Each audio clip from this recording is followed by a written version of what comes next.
আপা, তোমার সাথে আমার কি কথা ছিল? প্রতি মাসে তুমি আমারে 5 তারিখের মধ্যে লাভের টাকা বুঝাই দিবা।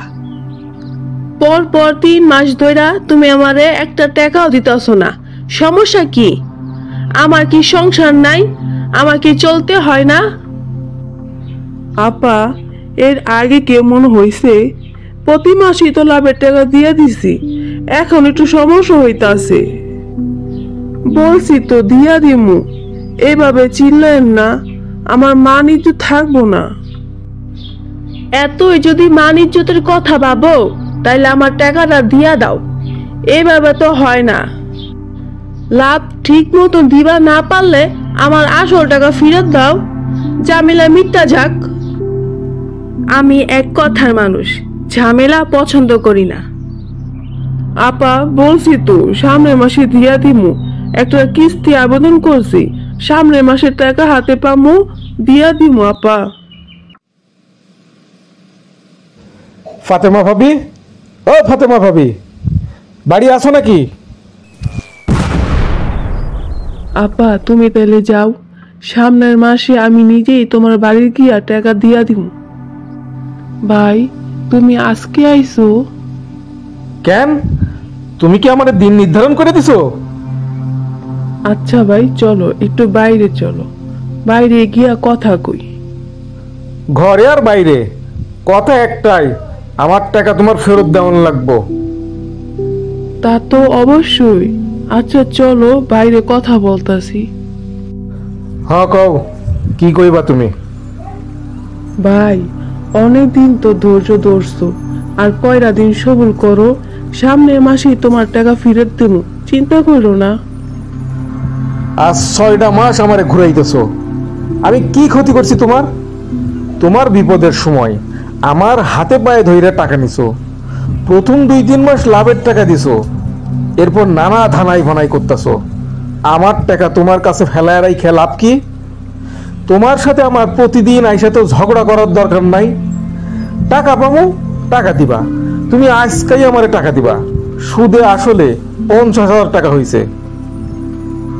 ভাই, টাকা নিলাম মাত্র 20,000, আর এখন 50,000 কেমনে হইল? মাসে 2,000 টাকা লাভ হইলে 6 মাসে 12,000 হয়। আমার এই হিসাব শিখাও। 6 মাসে 12,000 হইলে 12 যোগ 20 32,000। 32,000-এ প্রতি মাস 3,000 ধইরা 3 পূরণ 6 18,000। 18 আর যোগ 32 50,000। হিসাব ক্লিয়ার? ভাই, এভাবে লাভেরও লাভ কেমনে দিমু? তুমি কেমনে দিবা সেটা আমি কি জানি? আমি তো যারা টাকা দেই তারা সবাই জানে আমি এমনিই হিসাব করি, পেঁচা লাভ নাই। একটা কথা মনে রাখবা, কালির টাকা মাইরা খাইতে পারবা, কিন্তু আমারটা পারবা না।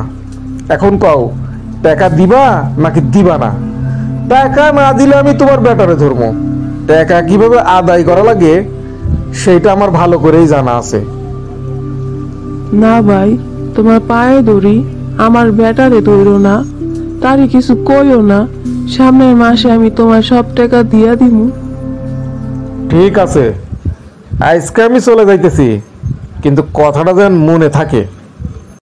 আল্লাহ, সুদের টাকা নিয়ে আমি বিপদে পড়ছি, এখান থেকে আমার উদ্ধার করো। বাবা মিলন, তোমার সাথে আমার একটু কথা ছিল। আসসালামু আলাইকুম চাচা। হ্যাঁ চাচা, কন কি কইবেন? বাবা রে, তোমার একটা কথা কওয়া হয় নাই, বিষয়টা গোপন ছিল, কারণ তোমার মায়ে গোপন রাখতে কইছিল। কিন্তু আমি এখন মনে করতেছি কথাটা তোমারে কোন দরকার। আমি ঠিক বুঝবার পারলাম না চাচা, মায়ে গোপন রাখতে কইছে কি এমন কথা?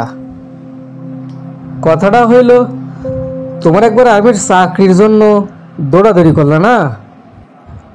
হ্যাঁ, সেই সময় তোমার মা কইল তোমার চাকরির জন্য নাকি মেলা টাকা লাগবো, তাই তোমার মা আইছিল আমার কাছে টাকা ধার নিতে।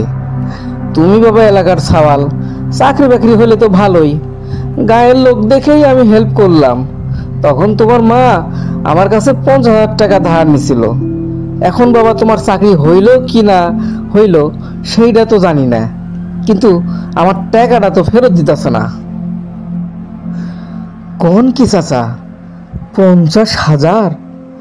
আমারে তোমায় এই কথা জানাইলো না। আমার তো চাকরির জন্য তেমন টাকা লাগে নাই, 10 থেকে 15,000 টাকা খরচ হয়েছিল। হয়তো তোমার টেনশন হইব বইলা বলে নাই, কিন্তু এখন আমার টাকাটা লাগবে। তুমি তোমার মায়ের সাথে কথা কও। আচ্ছা বাবা, আমি যাই। ওই মিলন, তুই একদিন আমার বাড়িতে আসিস তো, তোর সাথে আমার একটা জরুরি কথা আছে। বুঝলাম না তো চাচি, তোমার আবার আমার সাথে কিসের জরুরি কথা? সে কথা কমনে আসিস। আচ্ছা ঠিক আছে চাচি, যাও মনে। কি ব্যাপার, তাহলে কি জমিলা চাচি ও মায়ের কাছে টাকা পায়? ই আল্লাহ, আমি এগুলো কি শুনতাছি? মায়ে এত ঋণ করছে? না না, আমার চুপ থাকলে হইব না। আজ মায়ের জিগায়া সব জানতে হইব। আজকে মারে আমি জিজ্ঞামো।